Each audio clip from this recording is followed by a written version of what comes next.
For our lesson today in Introduction to Astronomy is exoplanets. We will be discussing three main topics including the Goldilocks zone, methods of planet hunting, and the possibility of life. So exoplanets.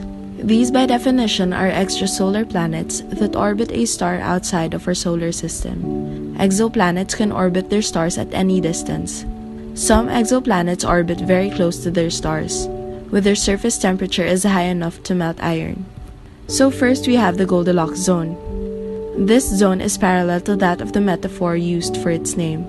The habitable zone is also called the Goldilocks zone, a metaphor of the children's fairy tale of Goldilocks and the Three Bears, in which a little girl chooses from sets of 3 items, ignoring the ones that are too extreme and settling on the one in the middle, which is just right. This thus brings us to, what is the Goldilocks zone? A small region of space which is at just the right distance from our sun.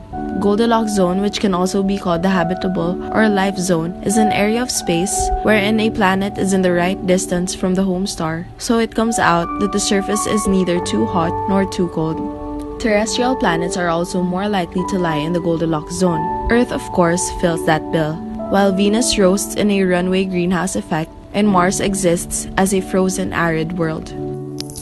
In between, the conditions are just right, so that liquid water remains on the surface of the planet without freezing or evaporating out into space. However, the Goldilocks zone is bigger than we'd think of it to be. The Goldilocks zone gets a little bigger, and life out there seems more likely than ever. Now the search is on to find another planet in the Goldilocks zone of another solar system. Some basic characteristics that makes the Goldilocks zone the way it is are temperature is just right for there to be liquid water on the surface of the planet. If the planet is too hot, it will all be boiled away. Although, if the planet is too cold, it will be frozen and solid. Water is important because all life relies upon liquid water. If the star is cooler, it will be closer and be a smaller zone. Some planets that were discovered in Goldilocks zones of other stars include Gilesas 581b, found at 2011 by a group of French astronomers. Liquid water is found on its surface, can have clouds and warm rain. Gravity is twice of Earth. HD 40307g, smack dead in the middle of its Goldilocks zone, 7 times larger than Earth. It is solid like Earth or a gas planet. It may be much more like a warm Neptune than like Earth. Tau Ceti, found in the inner edge of its Goldilocks zone, closer to its sun than Venus to ours, twice as old as our sun and emits half as much light.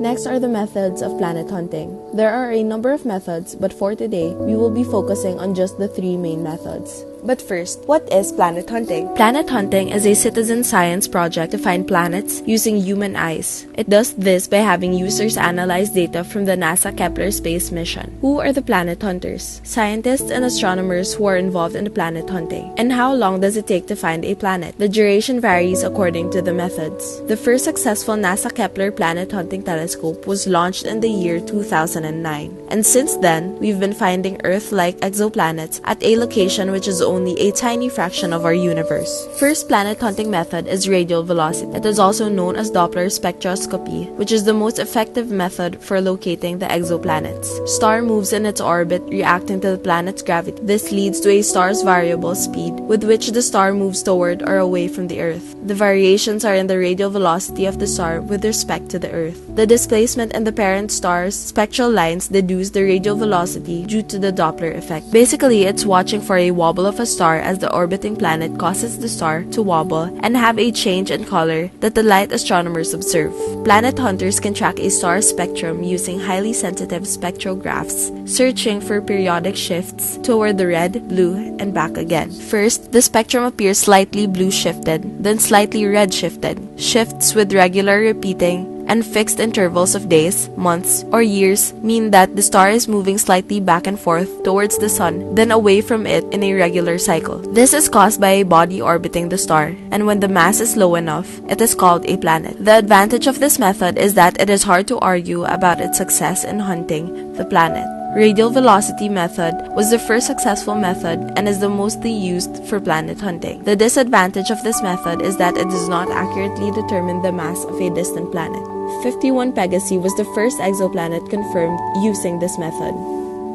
Second planet hunting method is the transit method. As of January 2013, it has discovered 2,740 candidate exoplanets. So the transit method works by measuring starlight for a period of time and looking for regularly occurring dimming or shadowing caused by planets orbiting the star and blocking light as it passes between the star and the Earth. The Kepler Observatory uses the transit method, and this method became an efficient way to hunt for planets. The transit method.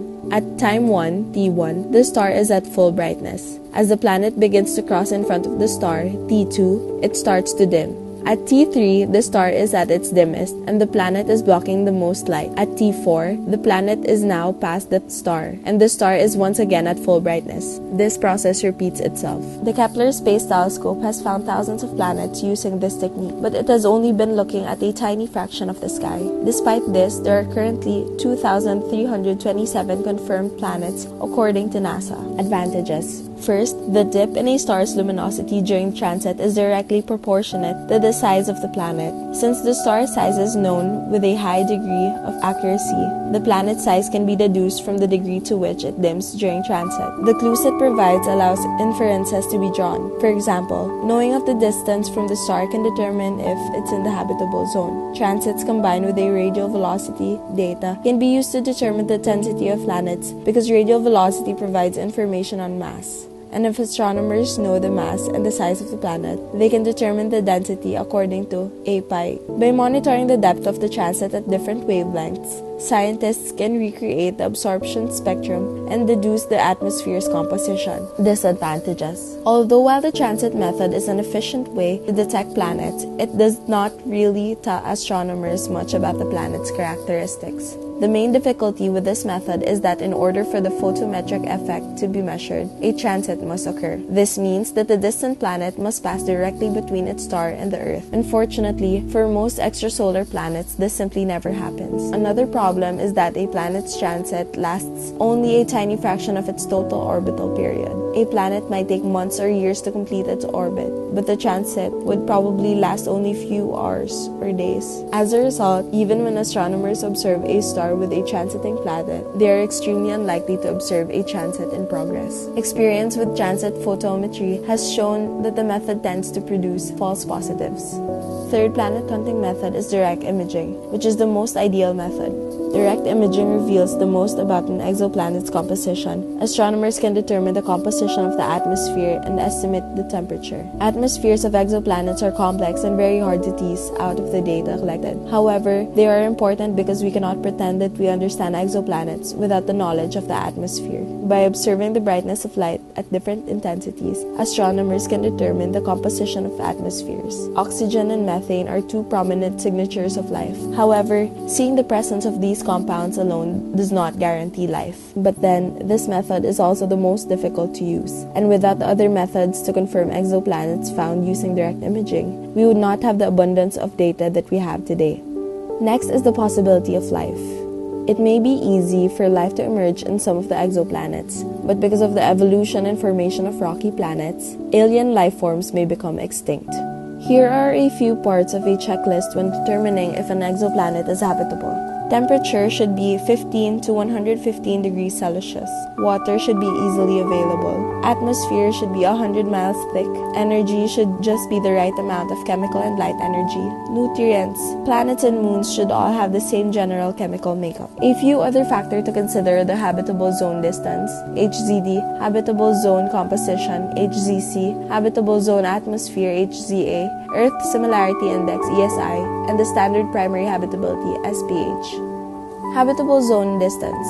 Habitable zone distance, HZD, measures how far is an exoplanet from the center of the star's habitable zone, HZ, and habitable zone units, HZU. Planets inside the habitable zone have habitable zone distance between -1 to +1 habitable zone units, with 0 being the exact center of the habitable zone. The negative and positive values corresponds to locations closer and farther to the star, respectively. Habitable zone composition, HZC. The habitable zone composition measures the suitability of the bulk composition of a planet for life. Planets also need to be in the stellar habitable zone to be considered potentially habitable, at least at the surface level. Terrestrial and ocean planets have habitable zone composition values between -1 to +1, with 0 being a pure rocky planet. Values closer to -1 correspond to planets with more iron, and those closer to +1 with more water. Values above +1 denote a gas planet. Habitable Zone Atmosphere, HZA. The habitable zone atmosphere is a measure of the potential of an exoplanet to hold a habitable atmosphere. Exoplanets with habitable zone atmosphere values between -1 and +1 have the capacity to thermally hold an atmosphere with basic ingredients for life. Values between -1 correspond to bodies with thin or without atmospheres. Those above +1 correspond to probably dense atmosphere. Earth Similarity Index, ESI. The Earth Similarity Index is a measure of Earth likeness for exoplanets as a number between 0, no similarity, and 1, identical to Earth. Any exoplanet with an Earth Similarity Index value above 0.8 can be considered Earth-like, which means that it has a similar size and composition to Earth with a temperature atmosphere that might potentially support terrestrial life forms. Standard Primary Habitability, SPH. The standard primary habitability measures the thermal water climate suitability of a planet for land primary producers, vegetation, in a scale from 0 to 1, with 1 being more habitable. Planets with mean global surface temperatures closer to 25 degrees Celsius optimum growth temperature for most vegetation will have and standard primary habitability equal to 1, and those below -10 degrees Celsius or above 50 degrees Celsius being non-habitable. For planets who have passed the checklist and the factors, these are the ones considered to be habitable planets. Habitable planets are those that have a mass from 0.5 to 2 Earth masses, or a radius of 0.8 to 1.25 Earth radii, orbiting inside the conservative habitable zone of a star. One of which is Kepler 186f, which is the first truly Earth-sized exoplanet ever found in its host star's habitable zone. The alien world, which lies 490 light-years from Earth, is just 10% bigger than our own planet and is almost certainly rocky. Another is Gliese 581g. This planet is a controversial find. It was discovered in 2010, but there has been difficulty in getting it confirmed. Still, the University of Puerto Rico at Arecibo calls Gliese 581 the top candidate for alien life. If confirmed, this rocky world is about 20 light-years away from the Earth's sun and is 2 to 3 times as massive as Earth. It orbits its parent star, Gliese 581, about every 30 days in the constellation Libra. And one more example is the Gliese 667cc. Gliese 667cc is another super-Earth. It is also close by Earth, about 22 light-years away in the constellation Scorpius. The planet is at least 4.5 times bigger than Earth and takes 28 days to make an orbit around its parent star.